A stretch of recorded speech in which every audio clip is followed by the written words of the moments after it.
Sa perpektong mundo, ang golden years ng ating mga lolo at lola ay yugto ng kanilang buhay na payapa, puno ng dignidad at masayang kapiling ang pamilya. Pero ang realidad ay kabaliktaran para sa iilan. Dahil sa kahirapan at kawalan ng suporta, hinaharap nila ang bawat bukas ng mag-isa. Nagbukas ang pintuan ng Anawim para sa mga mahihirap at abandoned elderlies noong 1996. Higit sa isang kanlungan, nakatatanggap ng tulong medikal at espiritual ang 65 nanunuluyan dito mula sa mga staff at volunteers. Ang salitang Anawim ay galing sa Hebrew word na tumutukoy sa iba't ibang uri ng kahirapan. Sila ang mga nasa laylayan at mga walang pag-aari kaya kinalimutan at itinuring na walang halaga sa lipunan. Actually, this is a dream come true ni Brother Bo Sanchez. Siya po yung founder po ng Anawim. And when Anawim started, actually, pinaka-vision talaga is you want to be a sanctuary for the abandoned elderly. May family man sila pero sila yung hindi pinalad, na hindi naalagaan ng kanilang family for some reasons. Dito namin nakilala ang 69 na taong gulang na si Lolo John. Hindi niya tunay na pangalan. Kasi wala na akong magulang eh. Opo. Nag-iisang anak lang ako. Namatay na sila pareho. Wala akong kapatid, wala akong asawa. Bago napunta sa Anawim, nakatira si Lolo John malapit sa Wawa River. Delikado lalo na kapag umuulan. Maliban kasi sa pagiging mag-isa, nabulag din si Lolo John dahil sa katarata. Naiyak ako. Sabi ko ayoko, parang kawawa naman ako masyado. Tapos, naisip-isip ko, no choice na. Hindi naman nila ako kayang kupkupin. Siyempre, may hirap din yung tao dito. Pumayag na ako. Sabi ko nga, bakit ba naging ganitong buhay ko? Yung buhay magulang ko, mas di ba paano may kaya naman kami? Kasi talagang wala. Dahil sa Anawim, naoperahan ang kanyang katarata at nakakakita na ngayon si Lolo John. Higit sa paningin, nakita rin niya ang kanyang bagong layunin sa buhay. Sabi ko, ito na yata ang buhay ko talaga. Mamamatay na lang ako ng bulag. Sinagot ni Lord. Binalik niya. Kaya yun, nipangako ako sa kanya. Habang nabubuhay ako, tutulong ako sa mga lola at lolo. Sa Anawim din namin nakilala ang 66 na taong gulang na si Lola Maria, hindi niya tunay na pangalan. Dahil hiwalay sa asawa at wala ring kakayanang tulungan ng mga kaanak, na puno ng walang katiyakan ang kanyang hinaharap.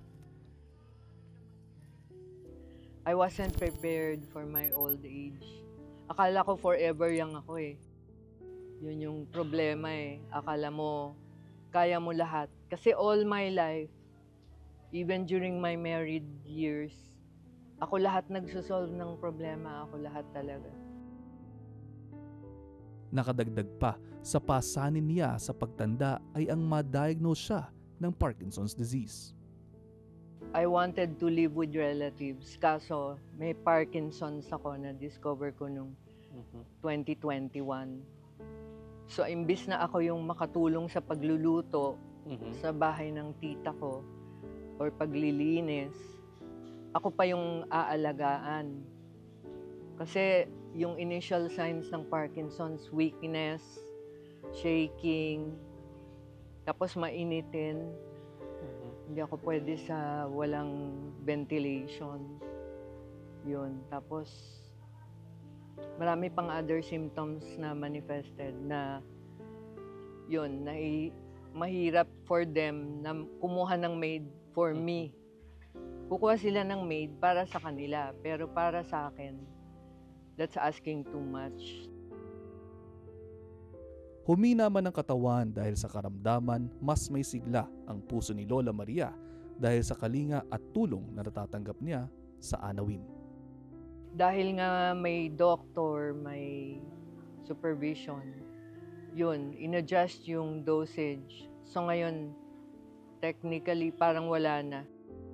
Tapos, nakakalakad na ako mag-isa. Bawal ako maglakad ng walang caregiver. walang nag-a-assist. Dumating ako rito, kailangan ako paliguan, kailangan ako subuan, kailangan akong akayin. Ngayon nga, natutuwa silang lahat kasi lahat yun nawala eh. Ngayon naglalakad ako mag-isa.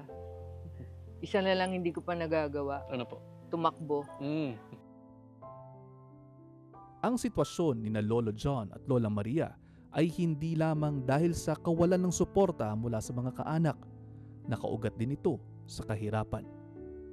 Sa datos ng Department of Social Welfare and Development, may 12.3 milyong senior citizens sa bansa. 3.8 million sa kanila ang mahihirap. Ang pamahalaan naman ay patuloy raw sa paggawa ng pulisiya para makatulong sa mga abandoned or neglected elderlies, pero aminadong hindi ito magiging madali. Kaya isa yan sa ating mga isinusulong na pinaghahandaan na pag tayo ay gumawa ng batas for the long-term care facilities. We call this the long-term care facilities.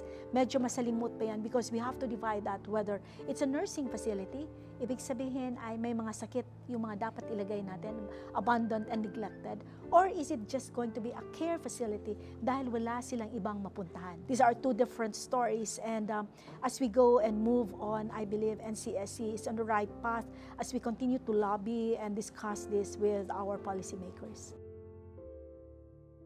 Dagdag pa ng National Commission of Senior Citizens, may mga batas naman na nakatutok sa kapakanan ng mga nakatatanda. Nagkakaproblema nga lamang sa implementasyon at kaalaman tungkol dito. Ang pinaka-challenge natin actually is marami tayong mga batas na inilagak na. Classic example, there is what we call a Senior Citizen Center Act na nagko-create na bawat munisipyo dapat merong sentro para sa mga nakakatanda. But it's not implemented fully to everyone. Pangalawa, hindi clear kung ano yung mga dapat gawin sa loob ng sentro na yan. So I think that's the biggest challenge for us to revisit ano yung mga existing na mga batas that encompasses the needs and providing whatever benefits the seniors can avail of. And then when we revisit that, maybe put in the necessary implementing rules and regulations, defining ano nga ba at papaano nga ba ito gagawin. Tinalikuran man ng lipunan, may isang tahanang malugod silang tinanggap.